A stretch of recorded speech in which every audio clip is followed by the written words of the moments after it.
ابن شہاب زہری فرماتے ہیں کہ الاعتصام بسنت نجات، سنت پر عمل کرتے رہنا ہی نجات ہے۔ جو بندہ سنت پر عمل کرتا ہے وہ اللہ کے غصے سے بھی نجات پائے گا، جہنم کی آگ سے بھی نجات پائے گا، قیامت کے دن کی شرمندگی اور رسوائی سے بھی نجات پائے گا۔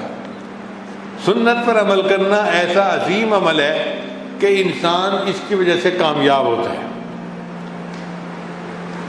امام احمد بن حنبل فرمایا کرتے تھے، نظرت فی المصحف فوجدت طاعت الرسول فی 33 موضعا، کہ میں نے قرآن مجید کو دیکھا، اس میں 33 مرتبہ میں نے نبی علیہ السلام کی اطاعت کا حکم پایا۔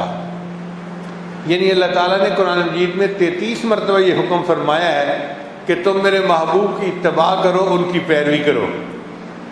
ایک دفعہ اگر کوئی بندہ بات کہہ دے تو وہ بڑی ہوتی ہے۔ اللہ تعالیٰ نے ایک دفعہ نہیں، 2 دفعہ نہیں، 3 دفعہ نہیں، 33 مرتبہ اس بات کو دہرایا کہ تم میرے محبوب کی سنت کی پیروی کرو۔ چنانچہ جنید بغدادی رحمۃ اللہ فرمایا کرتے تھے کہ اللہ کو جاننے کے راستے جتنے انسان ہیں ان کے تعداد کے برابر ہیں، مگر اللہ نے ہر راستے کو بند کر دیا سوائے اس راستے کے جس پر نبی علیہ السلام نے زندگی گزاری۔ اب اللہ تعالیٰ کو جانے کا راستہ صرف ایک ہے، اور وہ نبی علیہ السلام کی سنت پر چلنے والا راستہ ہے۔ جو سنت پر چلے گا وہ اللہ تعالیٰ تک پہنچے گا، اور جو سنت کو چھوڑے گا وہ اللہ تعالیٰ تک نہیں پہنچ سکے گا۔ اس لیے وہ فرمایا کرتے تھے، اذا رأیت احدا یمشی علی الماء، اگر تم کسی کو دیکھو کہ وہ پانی کے اوپر چلتا ہے، اور یطیر فی ہوا، یا ہوا میں اڑتا ہے، وہو یخالف سنت من سنن النبی، مگر وہ نبی علیہ السلام کی سنتوں میں سے کسی سنت کی مخالفت کرتا ہے، فاضربوہ بالنعلین، تم جوتے سے اس کی خبر لو، فإنہ دجال کذاب، وہ دجال ہے اور کذاب ہے، لا ولی، وہ ولی نہیں ہو سکتا۔ ولی وہ ہوتا ہے جو نبی علیہ السلام کی سنت کی اتباع کرنے والا ہو، جس کا اٹھنا بیٹھنا چلنا پھرنا گفتار کردار رفتار ہر چیز نبی علیہ السلام کی سنت کے مطابق ہو۔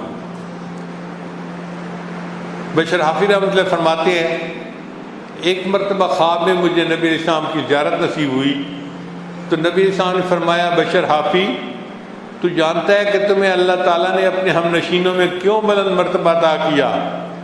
میں نے کہا یا رسول اللہ آپ بتا دیجئے۔ فرمایا میری سنتوں کی اتباع اور نیک لوگوں کے احترام کی وجہ سے اللہ نے تمہیں اپنے ساتھیوں میں نمایاں مقام عطا فرما دیا۔ چنانچہ امام بخاری رحمۃ اللہ فرماتے ہیں، ما قرأت حدیثا الا وقد عملت به، میں نے کوئی حدیث نہیں پڑھی مگر اس حدیث پر میں عمل کرتا تھا۔ حتیٰ انی قرأت، حتیٰ کہ میں نے یہ پڑھا، ان نبی صلی اللہ علیہ وسلم احتجم وآتا ابا عطیہ دینارا، کہ نبی علیہ السلام نے حجامہ کروایا۔ یہ طریقہ علاج تھا اس زمانے میں، خون نکالا جاتا تھا، اور نبی علیہ السلام نے حجام کو 1 دینار عطا کیا۔ وہ فرماتے ہیں کہ اس حدیث کو پڑھنے کے بعد میں بھی حجام کے پاس گیا اور میں نے بھی اس سے حجامہ کروایا اور اس کو 1 دینار میں نے دیا کہ نبی علیہ السلام کی سنت کی مجھے بھی پیروی نصیب ہو جائے۔ ہر کام اس طرح کریں جس طرح نبی علیہ السلام نے کیا ہے۔ یہ امام بخاری رحمۃ اللہ کی اتباع سنت تھی کہ جس کی وجہ سے اللہ تعالیٰ نے ان کو بخاری شریف لکھنے کی سعادت عطا فرمائی۔ یہ ایسی کتاب ہے جس کے بارے میں کہا جاتا ہے کہ اصح الکتب بعد کتاب اللہ، اللہ کی کتاب کے بعد دنیا کی سب سے زیادہ صحیح کتاب ہے۔ تو نبی علیہ السلام کی سنت کی اتباع کی وجہ سے اللہ نے ان کو یہ مقام عطا فرمایا۔ دیوبند میں ایک مجذوب رہتا تھا، ایک مرتبہ وہ دارالعلوم دیوبند میں آیا اور آ کر کہنے لگا کہ شیخ الہند فوت ہو گئے۔ شور مچا دیا، شیخ الہند فوت ہو گئے، شیخ الہند فوت ہو گئے۔ اب لوگ بڑے حیران کہ شیخ الہند کے بارے میں یہ کیسی باتیں کر رہا ہے۔ حضرت شیخ الہند کمرے میں موجود تھے.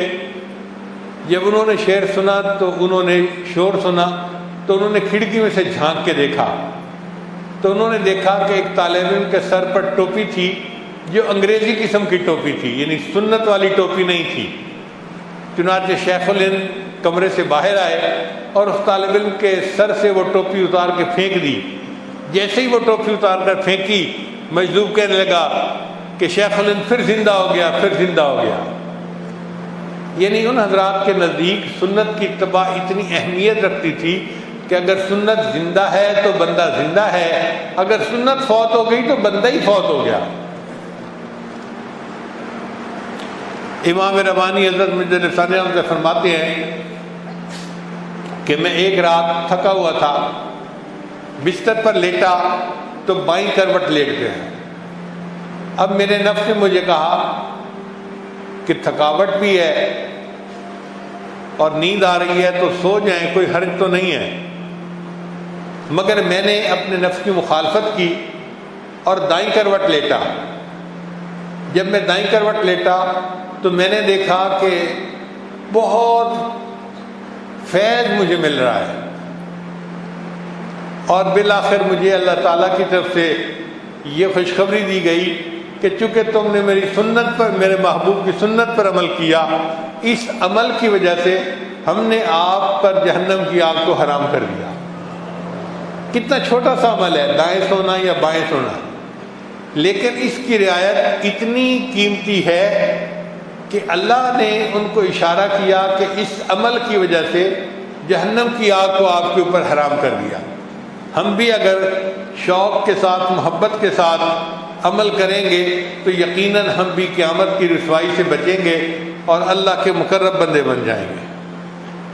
چنانچہ ہمارے مشائخ نقشبند کا یہ بہت نمایاں عمل رہا ہے، ایک ایک کام میں سنت پر عمل کرنا.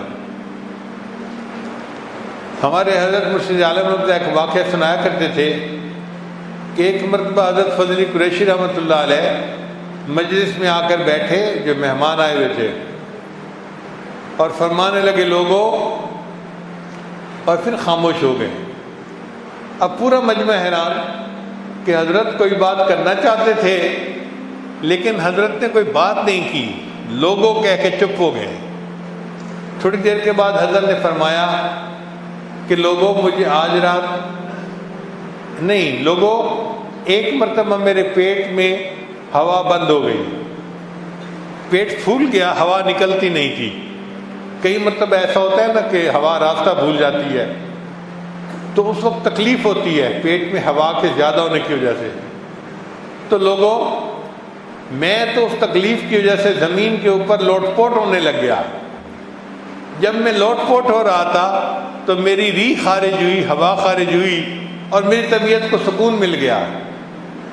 پھر فرمایا لوگوں، جو بندہ اپنے پیٹ سے گندی ہوا کے نکلنے کا محتاج ہو وہ کوئی بڑا بول بول سکتا ہے؟ تو حاضرین نے کہا وہ بڑا بول تو نہیں بول سکتا. تو حضرت نے ان کی تربیت کے لیے یہ بات